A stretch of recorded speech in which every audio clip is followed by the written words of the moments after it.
오늘은 저희 시어머니 얘기를 좀 하고 싶어서 이렇게 썰밤의 문을 두드리게 됐어요. 평범한 고부 갈등보다 훨씬 끔찍한 이야기인데요. 이런 가정사를 밝히는 게 제 얼굴에 침 뱉기는 아닐까 고민도 되지만 그래도 널리 알려서 더는 비슷한 피해를 입는 사람들이 없었으면 하네요. 그럼 잘 부탁드립니다. 저는 사업하는 아버지와 가정주부인 어머니 슬하에서 나름 유복하게 자랐어요. 덕분에 제 동년배 여자들 중에 드물게 대학 공부까지 마쳤고요. 그 뒤로는 우리나라에서 손에 꼽히는 대기업에서 사무직으로 일했죠. 그러다 같은 팀 동료였던 남편과 눈이 맞아 사귄 지 2년 만에 결혼을 했어요. 그때 제 나이가 27이었네요. 지금 생각해보면 너무 결혼을 일찍 한 게 아닌가 싶어요. 좀 더 시간을 두고 천천히 사귀면서 신부 수업도 좀 받고 했으면 좋았을 텐데. 부끄러운 얘기지만 막 결혼했을 때 저는 밥 짓는 법도 잘 몰랐어요. 집에 따로 일하는 아주머니가 계셔서 주방에 설 일이 없었거든요. 친정어머니도 집안 살림엔 관심도 소질도 없는 전형적인 부잣집 사모님이었죠. 오히려 자취 경력이 있던 남편이 저보다 살림을 더 잘했어요. 요리도 기본적인 건 할 줄 알았고요. 흰옷 찌든 때를 뺀다거나 이런 살림 노하우도 다 꿰고 있었죠. 그렇다 보니 자연스레 집안일은 대부분 남편이 하게 됐고요. 저는 옆에서 좀 거드는 정도였네요. 시댁 어르신들에게 다 큰 처녀가 그동안 뭘 한 거냐며 싫은 소리를 들어도 할 말이 없는 상황이었죠. 하지만 제가 시부모님을 참 잘 만났지 뭐예요. 시아버지는 요즘 젊은 사람들 다 그렇지 않겠냐면서 앞으로 천천히 배워나가면 된다고 따뜻하게 말씀해 주셨고요. 시어머니도 살림은 더 잘하는 사람이 하면 되는 거 아니겠냐 하셨죠. 정말 얼마나 감동이었는지 몰라요. 그뿐만이 아니었어요. 시어머니는 다른 집 시모들처럼 안부 전화 같은 걸 강요하지도 않으셨고요. 직접 만든 반찬 같은 걸 전해줄 때도 꼭 남편을 통하셨어요. 자신이 직접 연락하면 제가 불편해한다고 말이죠. 생각해보니 저희 신혼집도 집들이 때 빼고는 한 번도 찾아오신 적이 없네요. 남편에게 듣기로는 시어머니가 모진 시집살이로 고생을 참 많이 했다더라고요. 그래서 자신은 며느리가 생기면 안 괴롭히고 잘 해줄 거라고 다짐 또 다짐하셨다네요. 결혼하고 2년쯤 지났을 때 그토록 바라던 아이가 생겼어요. 입덧 때문에 고생을 너무 많이 해서 회사도 그만두고 집에 누워만 있었는데요. 시어머니는 그런 제가 너무 걱정되셨나 봐요. 각종 영양제며 과일을 택배로 한가득 보내주신 건 물론이고요. 제가 먹고 싶어하는 음식이 있으면 아무리 손이 많이 가도 직접 만들어 주셨어요. 파는 건 믿을 수가 없다면서 말이죠. 진짜 저희 친정 엄마보다 더 저를 챙겨주셨던 것 같아요. 10달 내내 뱃속에 품고 있던 딸아이가 태어난 날에도 고생했다면서 제 손을 꽉 잡아주셨답니다. 고부 갈등으로 괴로워하는 친구들 사이에서 저 혼자 시집살이의 시자도 모르고 살았죠. 물론 저라고 시댁 스트레스가 아예 없던 건 아니에요. 시부모님 때문은 아니었고요. 남편의 형, 그러니까 아주버님 때문이었는데요. 아주버님은 시부모님도 두 손 두 발 든 집안의 골칫거리였어요. 나이 30이 넘도록 취업도 안 하고 집에서 놀고 먹는 백수 한량이었고요. 허구한 날 질 나쁜 친구들과 어울려 다니면서 술 먹고 사고만 치기 바빴거든요. 음주운전으로 면허까지 취소된 사람이니 말 다 했죠 뭐. 그런 주제에 제 앞에선 윗사람이랍시고 어찌나 대접을 받으려 하던지 제가 시댁에 가면 앉은 자리에서 손 하나 까딱 안 하고 저를 부려먹으려 들었어요. 에이 재수씨 물 좀 떠다 줘. 그리고 밥 다 먹었으니까 사과나 후식으로 먹을까? 예쁘게 깎아와봐. 하는 식이었죠. 몸종 취급하는 것 같아 정말 기분이 나빴어요. 시부모님과 남편이 나서서 뭐라고 하면 왜 자기만 갖고 그러냐고 오히려 역정을 내더라고요. 그럼 집안 분위기만 나빠져서 나중엔 그냥 포기하고 뭐든 네네 하면서 해줬어요. 근데 그럴수록 저를 점점 더 우습게 여기더라고요. 제가 출산했을 때도 그 인간이 병원까지 와서 뭐라고 했는 줄 아세요? 아니 고추를 낳아야지 기집애를 어디다 써? 재수씨 임신했다고 그렇게 유세를 부리더니만 하면서 퉁박을 줬죠. 듣고 있던 남편이 형, 무슨 말을 그렇게 해? 하고 화를 내자 자기가 뭐 못할 말 했냐면서 도리어 난리를 치더라고요. 그래서 남편한테 그냥 상대하지 말라고 했네요. 똥이 무서워서 피하나요? 더러워서 피하지. 그 인간 절대 결혼은 못할 거라고 생각했는데요. 웬걸, 제가 시집 오고 4년쯤 됐을 무렵 아주버님이 늦장가를 갔어요. 상대는 무려 중학교 교사였죠. 그렇게 번듯한 직업을 가진 사람이 왜 아주버님 같은 남자한테 시집을 왔을까 의아했는데요. 알고 보니 혼전 임신이었지 뭐예요. 둘이 호프집에서 우연히 만나 합석했다가 술김에 하룻밤을 함께 보냈다고 하더군요. 처음엔 형님이 같은 여자로서 너무 안타까웠어요. 하룻밤 실수로 애가 생겨 아주버님 같은 남자와 결혼하게 되다니 제대로 팔자가 꼬였다고 생각했죠. 그런데 웬걸, 형님은 아주버님 못지않게 인성에 결함이 있는 사람이었어요. 시부모님이 형님한테도 저한테 그랬던 것처럼 참 잘해주셨거든요. 특히 시어머니는 제가 임신했을 때처럼 형님에게도 이런저런 선물을 안겨주시고요. 음식도 먹고 싶은 게 있다 하면 손수 정성껏 만들어주셨어요. 그런데 형님은 고마워하긴커녕 그런 시어머니를 하인 부리듯이 하지 뭐예요. 이게 먹고 싶다 저게 먹고 싶다 하루에도 12번씩 음식 주문을 하는 건 기본이고요. 나중엔 무슨 먼 지방 맛집에서 파는 음식까지 사달라고 하더라고요. 한 번은 시어머니가 제게 연락해 모 맛집이 온라인으로 예약을 해야 한다는데 어떻게 하는 건지 좀 알려달라고 해서 알게 됐네요. 어머님, 아무리 형님이 임신 중이어도 그렇지 어머님이 그걸 왜 사다 주세요? 아주버님 있잖아요. 너도 석철이 성격 알잖니? 걔가 어디 지 마누라 시중 들고 그럴래야? 그래도 결혼해서 가정 꾸렸으니 좀 철이 들 줄 알았는데 어제도 친구들하고 술 먹느라 집에 안 들어왔다는구나. 그래도 어머님 연세가 있으신데 거기까지 직접 가서 음식을 사온다는 게 말이 돼요? 형님이 그런 심부름 시킨 게 이번이 처음도 아니라면서요. 심부름이라고 할 것까지도 아니야. 보통은 가게에 전화하면 퀵으로 보내줬거든. 근데 여기가 워낙 인기가 많아서 그런가 인터넷으로 예약한 손님들만 살 수 있다는구나. 시어머니는 못난 큰아들 때문에 형님에게 많이 미안했나 봐요. 형님의 임신 수발 드는 걸 아무렇지도 않아 했죠. 그럴수록 형님은 더욱 오만방자해졌어요. 한 번은 시아버지 생신을 기념해 온 가족이 한자리에 모인 적이 있는데요. 어머님이 손수 갈비찜이다 뭐다 정성껏 음식을 준비하셨는데 그 앞에서 먹는 둥 마는 둥 깨작거리기만 하더라고요. 이미 입덧할 시기도 지난 걸 다 아는데 말이죠. 얘 며느리야, 음식이 입에 안 맞니? 보다 못한 시어머니가 형님에게 조심스럽게 물어봤는데요. 형님은 그 말이 신호라도 된 것처럼 인상을 팍 쓰면서 수저를 내려놓더군요.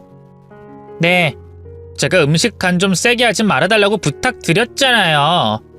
이렇게 짜게 먹는 거 건강에도 안 좋다고요. 아유, 나름 슴슴하게 한다고 했는데 너 좋아하는 삼겹살이라도 구워주랴? 오늘 정육점 가서 사온 게 있는데 그러죠 뭐. 간 아무것도 하지 말고 후추만 뿌려주세요. 아셨죠? 졸지에 시어머니는 밥을 먹다 말고 부엌에 가서 고기를 굽기 시작했어요. 한여름이라 날도 더운데 시어머니를 불 앞에 세우다니 참 기가 막히더군요. 보다 못한 남편이 형수님, 그냥 드시면 안 돼요? 하고 슬쩍 물었어요. 그러자 형님은 남편이 무슨 엄청난 욕을 한 것처럼 난리를 치더군요. 난들 이러고 싶어서 이러는 줄 알아요? 뱃속에 있는 태양이가 못 먹겠다는데 어떡해요? 애까지 뵌 임산부가 굶을 수는 없잖아요. 지금 이 상위에 차려진 음식만 몇 개예요. 이 중에 입에 맞는 게 하나도 없어요? 입덧은 다 끝났다고 들었는데. 끝났다고 누가 그래요? 저 아직 입덧 안 끝났어요. 아니 그럼 서방님은 지금 제가 뭐 단순히 시어머니 상대로 반찬 투정한다고 생각하시는 거예요? 하! 기가 막혀 진짜. 서방님 사람 그렇게 안 봤는데 좀 너무하시네요. 저 더는 여기 못 있겠어요. 갈게요. 형님은 씩씩대며 자리를 떨치고 일어났어요. 하지만 그대로 가버리긴커녕 임신한 여자한테 어떻게 이럴 수가 있냐는 등, 이러다 애 잘못되면 책임질 거냐는 등 서럽게 울더라고요. 그러자 잠자코 밥만 먹고 있던 아주버님이 덩달아 짜증을 내기 시작했죠. 에이, 이놈의 자식이 왜 가만히 있던 형 와이프를 울려? 엄마가 고기 굽는 게 그렇게 마음에 안 들면 네가 굽던가. 임신해서 고생하는 네 형수 울리니까 속이 시원해? 당장 사과하고 달래줘. 얼른! 아니 내가 뭘 어쨌다고. 이게 진짜 아주 형 말이 말 같지도 않지? 흥분을 참지 못한 아주버님이 남편에게 달려들었어요. 남편도 지지 않고 대거리를 했죠. 그런 둘을 뜯어 말리느라 얼마나 고생했는지 몰라요. 결국 그날엔 남편이 형님한테 미안하다고 싹싹 비는 걸로 마무리가 됐네요. 뭐가 됐든 형님은 임산부였으니까요. 그 뒤로도 형님의 임신 유세는 멈추지 않았어요. 마침내 형님이 아들을 낳았을 땐 이제 좀 어머님도 편해지시겠구나 생각했을 정도였죠. 하지만 그건 제 오산이었어요. 어느 주말 시댁에 놀러 갔더니 글쎄 어머님이 형님 아들을 돌보고 있지 뭐예요. 기저귀 갈아대며 젖병이며 아기 용품이 한가득 쌓여 있는 게 단순히 잠깐 맡아준 게 아닌 것 같더라고요. 어머님, 이게 뭐예요? 애를 왜 형님이 안 보고 어머님이... 아이 석철이 내가 많이 바쁜가 보더라. 당분간만 내가 봐주기로 했어. 바쁘긴 뭐가 바빠요. 아주버니는 회사도 안 다니고 형님도 육아휴직 냈을 텐데요. 아이 석철이도 요즘 뭐 그 사업 준비한다고 바쁜가 봐. 큰애 혼자 보다가 도저히 안 되겠던지 제발 좀 도와달라면서 사정하지 뭐냐. 이건 좀 아니다 싶어서 바로 형님에게 전화했어요.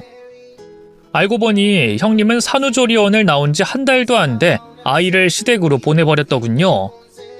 그 뒤로 자기는 휴직계도 냈겠다. 허구한 날 친구들 만나 놀기만 했더라고요.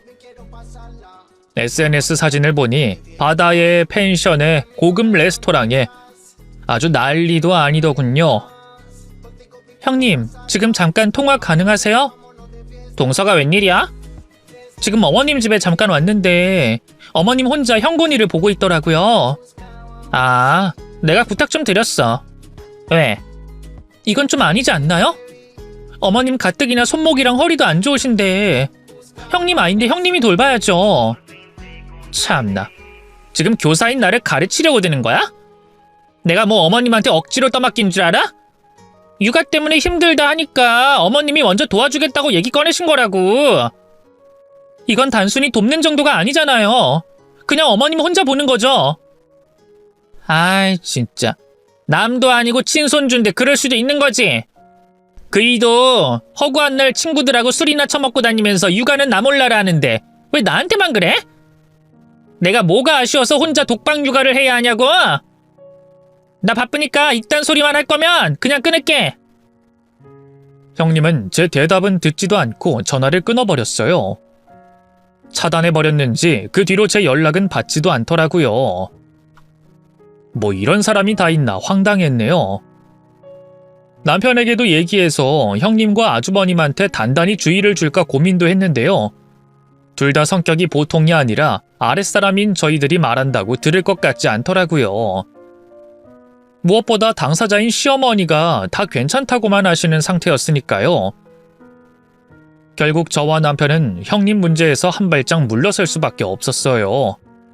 대신 저는 시간이 날 때마다 시댁으로 가서 시어머니를 거들어드렸네요. 그러다 형님네와 제대로 척을 지게 된 사건이 있었어요. 시어머니 생신을 맞이해 온 가족이 다 함께 모인 날이었는데요. 맛있게 밥을 먹고 후식으로 케이크까지 먹은 다음 시어머니에게 미리 준비해뒀던 선물을 전해드렸어요. 바로 명품백이었는데요. 시어머니가 형님과 아주버님 때문에 고생하는 걸 아니까 큰맘 먹고 산 거였죠. 처음엔 부담스러워하던 시어머니도 이내 못 이기는 척 받으시더라고요. 아유, 뭐 이런 걸 다 환불도 안 된다니까 그냥 쓰겠는데 앞으로는 이런 거 안 해도 된다. 아유, 우리 둘째 며느리 때문에 내가 호강하네. 고맙다, 고마워. 시어머니의 감사 인사에 기분이 좋았던 것도 잠시, 너무나 황당한 일이 벌어졌어요. 글쎄 형님이 갑자기 저를 노려보면서 화를 내는 게 아니겠어요? 동서, 이건 좀 아니지 않아? 네? 뭐가요? 어머님한테 선물을 할 거였으면 나한테 미리 언지를 주든가 상의를 하든가 했어야지. 이러면 내 꼴이 뭐가 돼?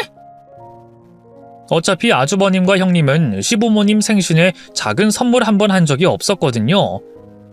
늘 제과점에서 산 작은 케이크 하나로 퉁쳤죠. 이번에도 그래놓고는 왜 상의를 안 했냐니. 그래도 괜히 일 키우고 싶지 않아 순순히 사과했어요. 죄송해요 형님. 제 생각이 짧았어요. 다음부턴 꼭 미리 말씀드릴게요. 당연히 그래야지. 참나, 명품백은 무슨 졸부집안 딸인 거 자랑하는 것도 아니고 뭐 하는 거야? 형님의 입에서 뱉어진 졸부라는 말이 유독 크게 귀에 날아와 박히더라고요. 형님, 지금 뭐라고 하셨어요? 졸부요? 그래, 동선의 친정아버지 알아보니까 뭐 대단한 사업하는 것도 아니던데?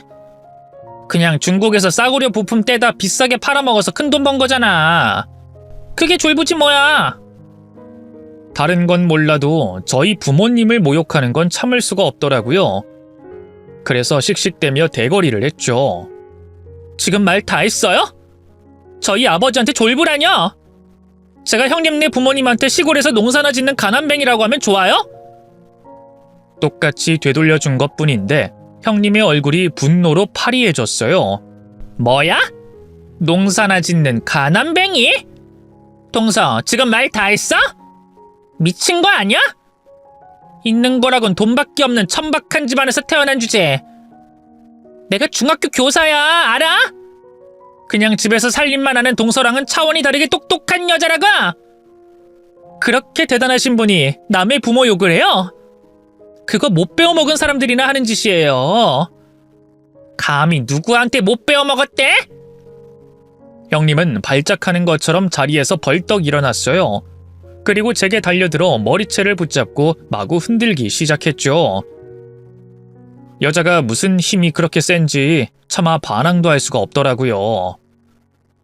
놀란 시어머니는 비명을 지르며 어쩔 줄 몰라 하셨고요.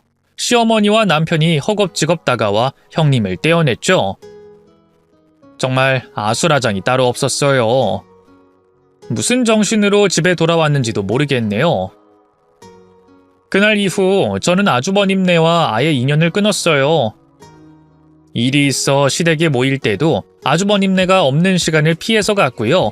형님한테 전화가 와도 모른 척 무시했죠. 다행히 남편도 시부모님도 그런 저를 이해해줬네요. 그러던 어느 날 저희 가족에게 생각지도 못한 비극이 찾아왔어요.